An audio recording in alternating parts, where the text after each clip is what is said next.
ओम श्री साई राम। सत्यनारायण गोविंद माधवा, साई नारायण गोविंद केशवा। सत्यनारायण गोविंद माधवा, साई नारायण गोविंद केशवा। सत्यनारायण गोविंद माधवा, साई नारायण गोविंद केशवा। हरे कृष्णा हरे कृष्णा, कृष्ण कृष्ण हरे हरे, हरे रामा साई रामा, साई रामा हरे हरे। ओम श्री साई राम।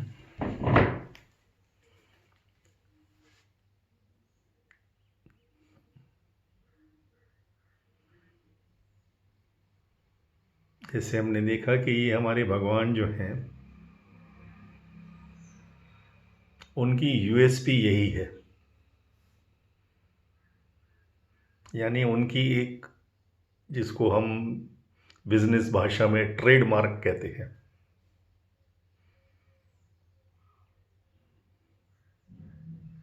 एक एक भक्त के साथ personal, heart to heart, love to love, one to one relationship सिर्फ यही कर सकते हैं, ह्यूमन फॉर्म में। मैंने बहुत बहुत बहुत हर किस्म के लोगों से, भक्तों से जो आते हैं वहाँ बात की है। कभी कभी तो मुझे हैरानी होती है कि जिनको हम समझते हैं कि इनको क्या पता होगा डिवोशन या स्पिरिचुअलिटी के बारे में, हमारे काम करने वाली बाई पुट्टपर्ती में कश्मीर शॉप में बैठे हुए लोग, मुस्लिम कश्मीर से आए हुए, जिस बिल्डिंग में पहले मैं कुछ बरस तक रहा, तो वहाँ पे एक मेरे मित्र बन गए कश्मीर के। तो ऐसे ही मैंने जस्ट आउट ऑफ इंटरेस्ट उनसे पूछा, क्योंकि जब भी जाओ तो मुझे साई राम बोलते थे। तो मेरे मन में ख्याल आया, यार ये ऐसे तो साई राम नहीं बोलेंगे। भले हाथ ऐसे करते थे, साई राम सर, और इतने प्यार से। तो मैंने उनको पूछा कि आप ये साई राम जस्ट यहाँ पे पुट्टपर्ती में एक रूटीन है, एक आपका बिजनेस ट्रिक है, सब कस्टमर्स को आपको साई राम बोलना है, या सचमुच दिल से बोलते हो? कहते सर क्या बात कर रहे हैं, साई तो हमारे अल्लाह है।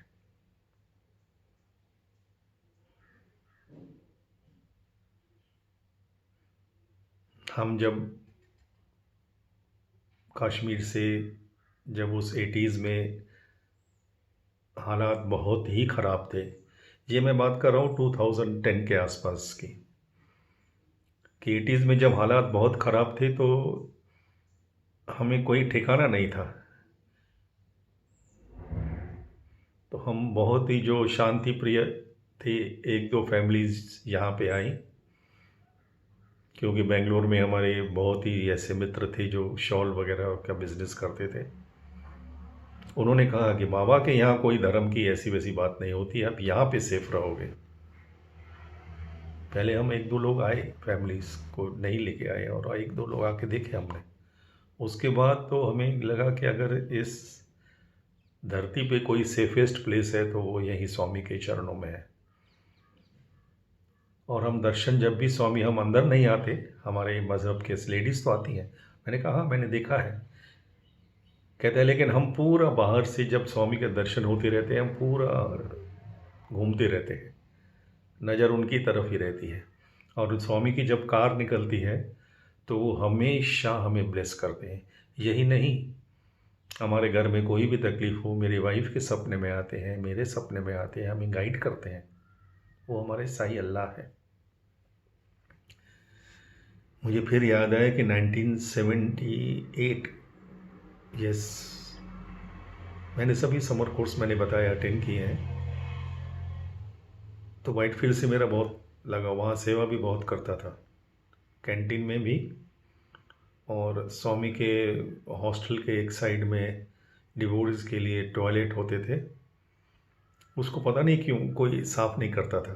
तो मुझे इस स्वामी ने सिखाया था कृष्णा की एग्जाम्पल से। मैंने भागवत वाहिनी में पढ़ा था कि धर्मराज ने जब यज्ञ किया और सभी को ड्यूटी काम सौंप दिया, तो एक कृष्णा रह गए। अब कृष्णा को कैसे काम सौंप सकते हैं? तो उन्होंने हाथ जोड़ के कहा, भगवान मेरी तो वो औकात ही नहीं कि मैं आपको काम सौंपूं, आपको जो अच्छा लगे, जैसे अच्छा लगे। उन्होंने कहा मैं एक ही काम करूँगा, जब सभी ब्राह्मण देवता लोग, सभी गेस्ट, सभी आप नारायण सेवा सबको भोजन कराओगे, तो उनकी सबकी प्लेट मैं उठाऊंगा, वो साफ का काम, सफाई का काम मैं करूँगा। तो धर्मजा हैरान हो गए कि भगवान आप ये कुछ, यानी भगवान वो भी द्वारकाधीश, आप ये छोटा काम क्यों, ये है हमारे? नहीं, ये छोटा काम नहीं है, ये सबसे बड़ा काम है। जब लोग आते हैं यज्ञ के लिए, भोजन के लिए, तो उनके मन में कोई अशुद्धता ना आए, तो चारों तरफ वातावरण भी शुद्ध होना चाहिए। और मुझसे बेहतर ये काम और कौन कर पाएगा?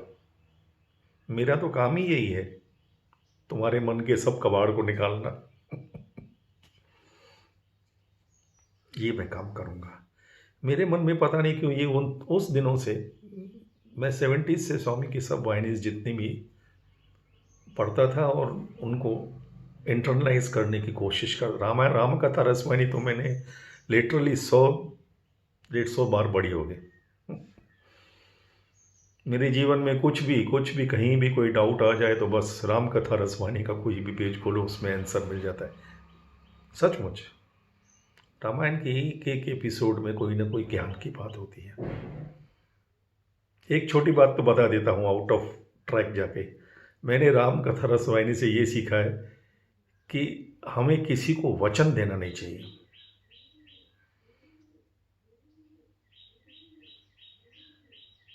दशरथ ने भी वही गलती की, धर्मजा ने भी वही गलती की। क्योंकि जब हम वचन देते हैं, पहली बात, सबसे बड़ी बात तो ये है कि हमारा अहम वचन देता है कि मैं ये करूँगा, मैं प्रॉमिस करता हूँ, मैं वचन देता हूँ। वो वचन के आगे पीछे हमेशा कहना चाहिए कि अगर प्रभु की इच्छा हुई, उनकी आशीर्वाद हुई, मैं अपनी तरफ से कोई कसर नहीं छोड़ूंगा, ये मैं वचन देता हूँ। लेकिन अपने वो क्षत्रिय धर्म का, मैंने वह प्राण जाए वचन न जाए, तो उसके कॉन्सिक्वेंसेस हमने देखे हैं रामायण में। दशरथ महाराज ने वचन दिया कैकेयी को, और वो भी क्या कि ठीक है जब चाहे तब मांग लेना। ये एक राजा का अहम होता है कि मैंने जो बोल दिया सो बोल दिया, क्षत्रिय धर्म का अहम होता है। लेकिन हकीकत क्या है, हमें अपनी नेक्स्ट मोमेंट नहीं पता। एक बार मैंने पढ़ा स्वामी के ही बुक में, भागवत वाहिनी में, कि एक दिन धर्मराज जब राजा बन गए, कौरव सब युद्ध में हार गए, तो उनका राज तिलक हुआ, वो राजा बन गए, पांचों पांडवों को सबको राजपाट संभालना है। तो उन्होंने, धर्मराज ने एक रूल बना दिया कि सुबह ये टाइम से शाम के इस टाइम तक कोई भी वर्किंग आवर्स में कोई भी फरियादी आएगा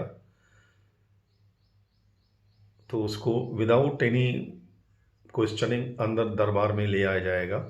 और अगर वो वर्किंग आवर्स के बाद दरबार ख़त्म हो जाती है, दरवाजा बंद हो जाता है, तो भी उनके यहाँ एक बेल था कि कोई इमरजेंसी सिचुएशन में, उस ज़माने में ये सिनेमा, लाइट, होटल, मॉल्स तो नेचुरली होते ही नहीं थे, तो शाम हो ढलते ही सब अपने अपने घरों में सूर्यास्त से पहले सब कार्यक्रम समाप्त नेचुरली।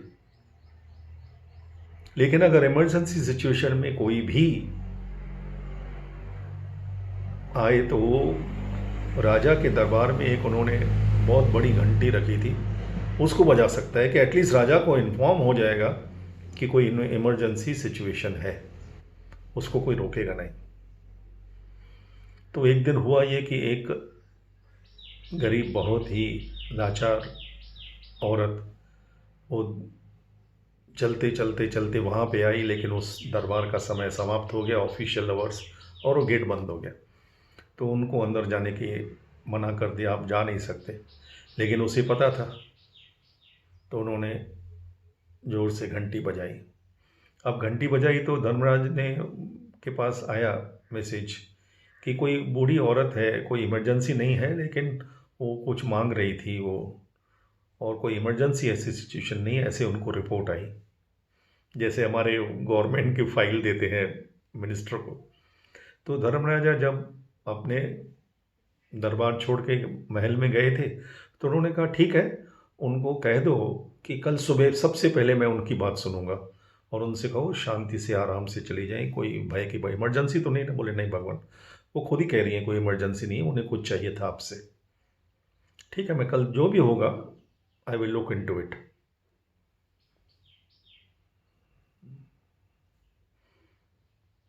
थोड़े समय के बाद जैसे धर्मराज अभी फ्रेश होके बैठे खाने को, तो जोर जोर से एक स्पेशल वहाँ पे सायरन जैसे था कि अगर कोई महल पे, या दो चीज़ें हो सकती हैं, या तो किसने अटैक की हो, या राजमहल में ऐसी कोई घटना हुई हो जो पूरे जो भी वहाँ के वासी हैं सभी नागरिकों को वो अर्जेंट्स बुलाना हो, तो वो सायरन बजता था। यानी फिर सब अपना घर बार खाना पीना सब छोड़ के वहाँ आ जाते थे कि कुछ अनाउंसमेंट होने वाली है, और बहुत ही इम्पोर्टेंट अनाउंसमेंट हो तो ही।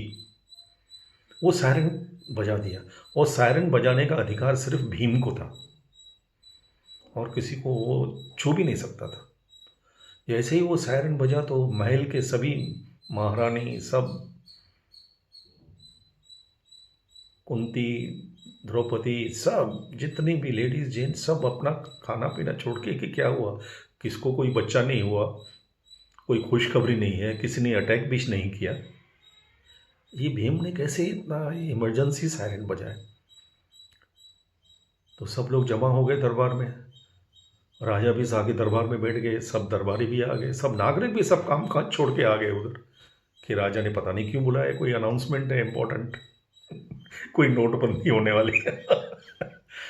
खैर, तो सब लोग आ गए, जमा हो गए, सब भीम की तरफ देखने लगे। धर्मराज ने बोला बोलो क्या बात है, बताओ। बोले आज हमारे महाराज ने मृत्यु के ऊपर जय पा ली है, यानी ही हैज़ कॉन्कर्ड डेथ, उन्होंने मृत्यु के ऊपर जीत पा ली है। इस खुशी में मैंने आज सबको ये खुशखबरी सुनाने के लिए, क्योंकि ये बहुत बड़ी अचीवमेंट है, इससे बड़ी कोई युद्ध हो नहीं सकती कि आदमी कोई मौत के ऊपर जीत पा ले, हमारे महाराज ने वो पा ली है। तो सब तो देखने लगे। धर्मराजा बोले क्या बोल रहे हो तुम। कहते हाँ, अभी अभी एक बुढ़िया आई थी कुछ मांगने, और महाराज ने उसको प्रॉमिस की है कि कल सुबह तुम्हारा जो भी काम होगा मैं कर लूँगा। यानी महाराज को ये पक्का है कि कल सुबह तक वो जीवित रहेंगे।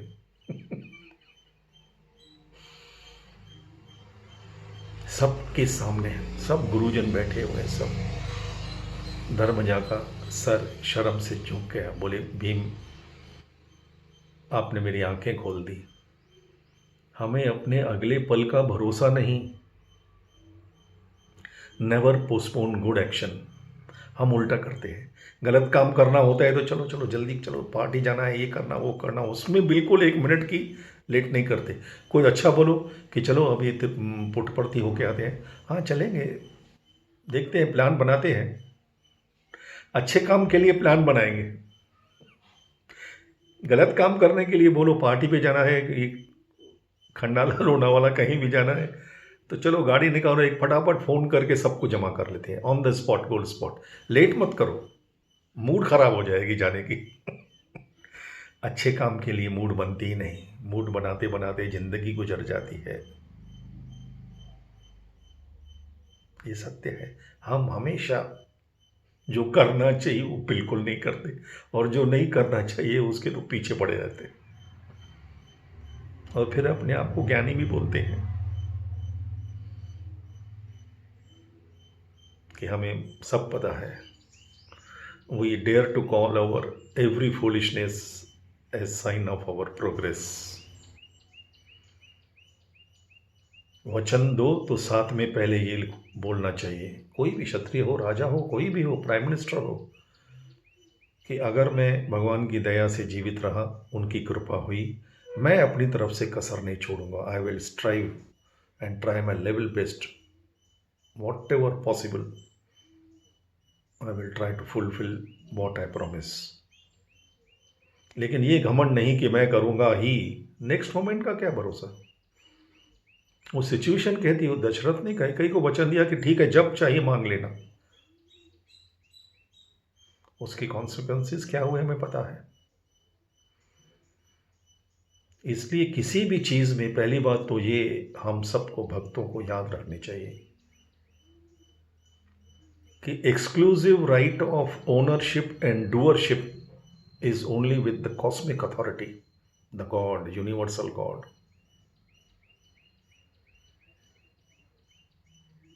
कोई भी आप किसी भी चेयर पे बैठे हो, हम भी देखते हैं बड़े बड़े पॉलिटिशियन क्या क्या प्रोमिसेस करते हैं इलेक्शन जीतने के लिए, और बाद में उनको मुंह छुपाने के लिए बोलना पड़ता है कि ये तो जुमला था। कोई भी हो, ABC कोई भी, क्योंकि हमारी भगवान ने वो हमें अथॉरिटी दी नहीं है। पहले तो हमें हम्बल होना चाहिए कि हम भगवान को हाजिर नाजिर जान के उनकी कृपा से हम ये वादा करते हैं अपनी तरफ से, हमारी नियत में कोई खोट नहीं है, ये कोई जुमला नहीं है, हम इलेक्शन जीतने के लिए नहीं बोल रहे हैं।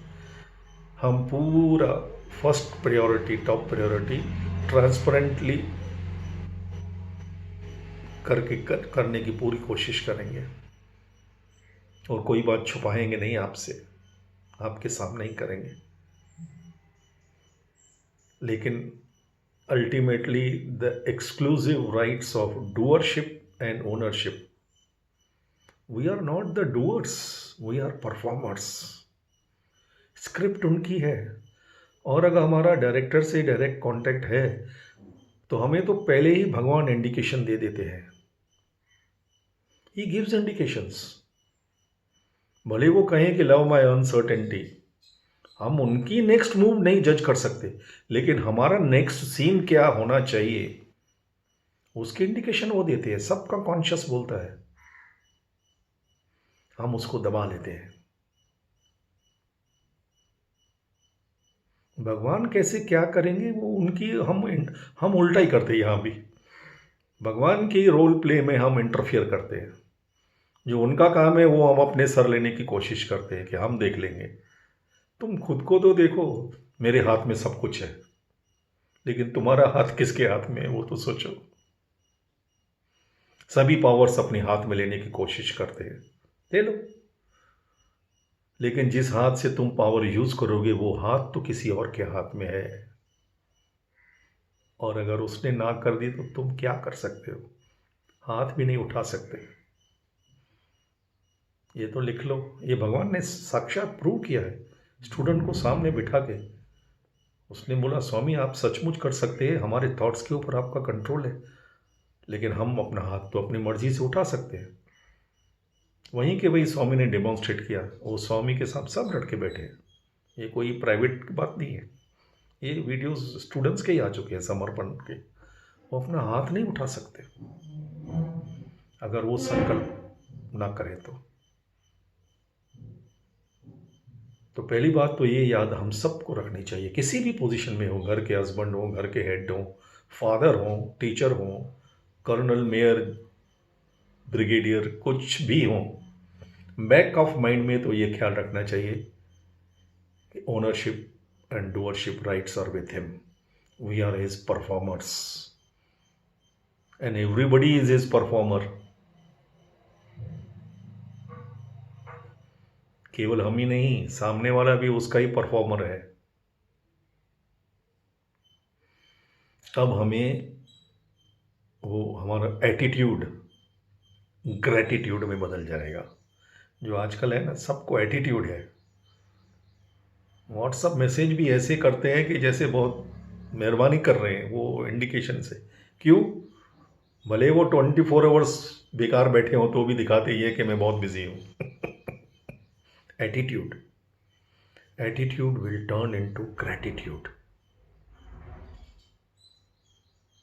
वो ह्यूमिलिटी, वो नम्रता, वो विनम्रता आ जाती है आदमी में, और वो होना ही चाहिए, तभी तो उसकी ग्रेस आएगी।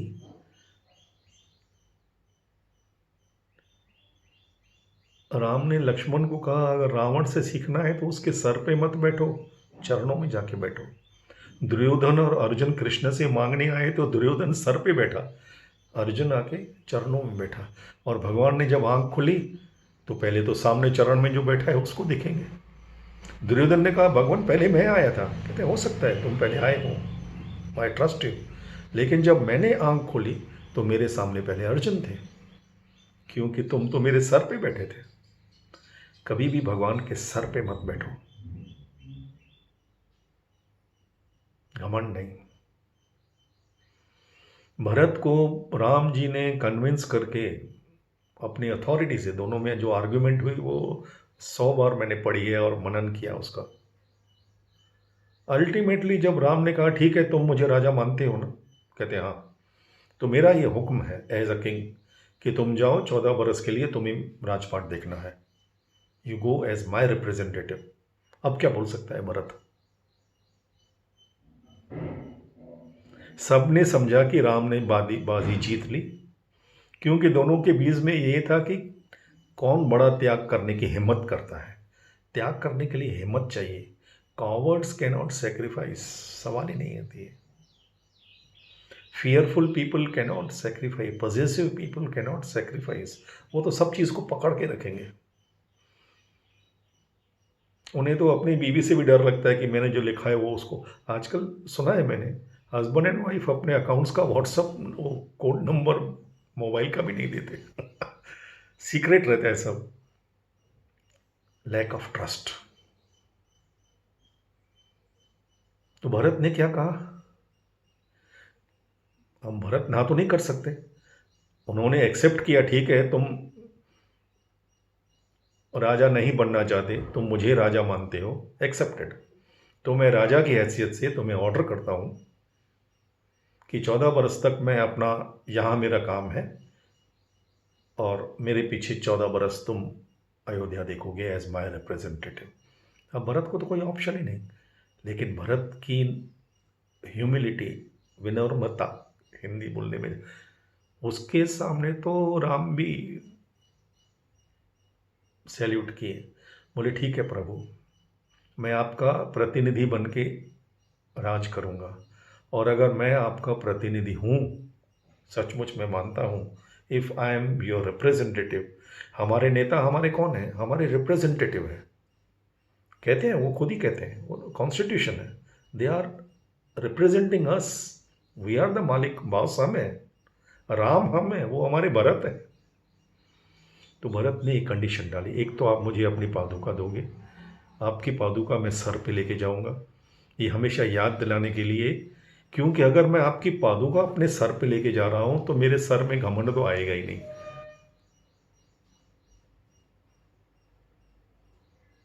ईगो आएगा ही नहीं। क्यों? मालिक की पादुका मैंने अपने सर पे उठा ली, वो भी पब्लिकली, ये पादुका लेके मैं जाऊंगा अयोध्या, उनको आपकी राज सिंहासन पे विराजमान करूंगा, और मैं नीचे आपका रिप्रेजेंटेटिव। और भरत ने क्या किया? राजमहल छोड़ के, कि जब राजा वनवास में रह रहे हैं, जमीन पे सो रहे हैं, तो रिप्रेजेंटेटिव की क्या औकात कि वो मैं जाके महल में रहूं? मुझे राज करना है, राजमहल में नहीं रहना, मुझे अपने लिए महल नहीं बनाना, क्योंकि मेरे मालिक वो तो जमीन पे सो रहे हैं। उन्होंने अपना बिस्तर जमीन से 1 फुट नीचे, 1 फुट के 3 फुट नीचे, कि मेरे मालिक अगर जमीन पे सोते हैं तो मैं तो उनके नीचे, दास कैसे मालिक के ऊपर सो सकता है? और देखिए हमारे सेवक रिप्रेजेंटेटिव को, कहाँ हम और कहाँ वो। और फिर क्लेम भी करते हैं कि हम सब राम भक्त हैं। राम भक्त मत बनो, भरत भक्त बनो पहले। राम भक्त बनना है तो हनुमान बनो, भरत बनो।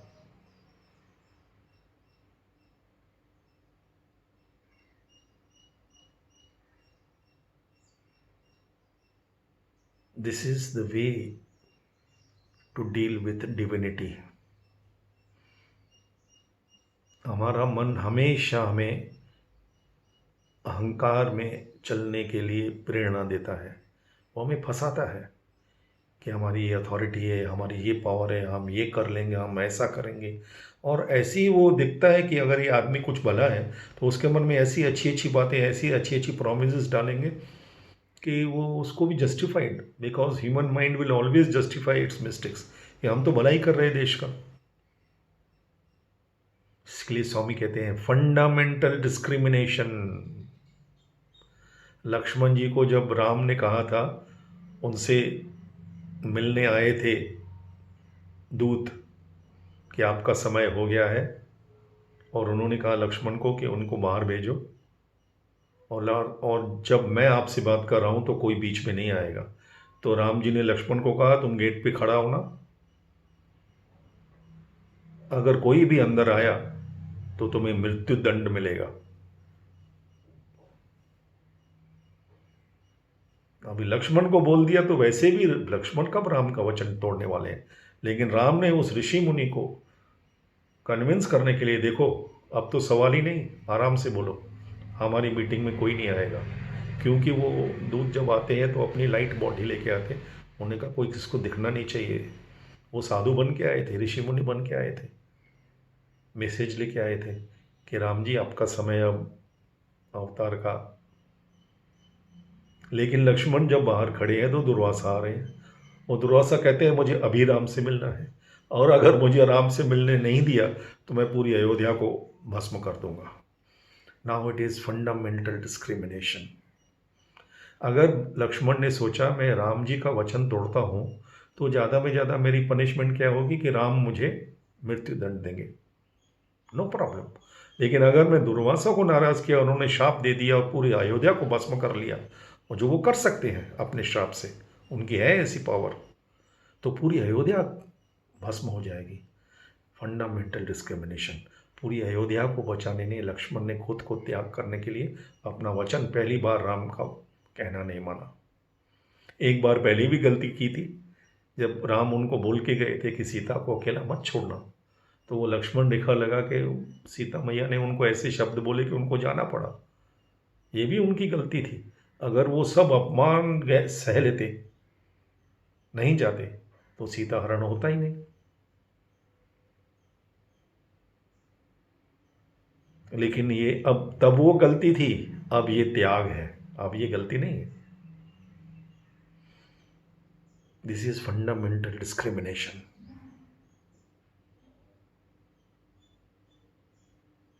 हम सुपरफिशियल डिस्क्रिमिनेशन करते हैं। Even devils can quote the scriptures अपने को जस्टिफाई करने के लिए, लेकिन हम फंडामेंटल्स में जाएंगे कि हमारे देशवासी, हमारी जनता, हम उनके रिप्रेजेंटेटिव हैं, तो हमारी औकात उनसे ऊपर हो ही नहीं सकती।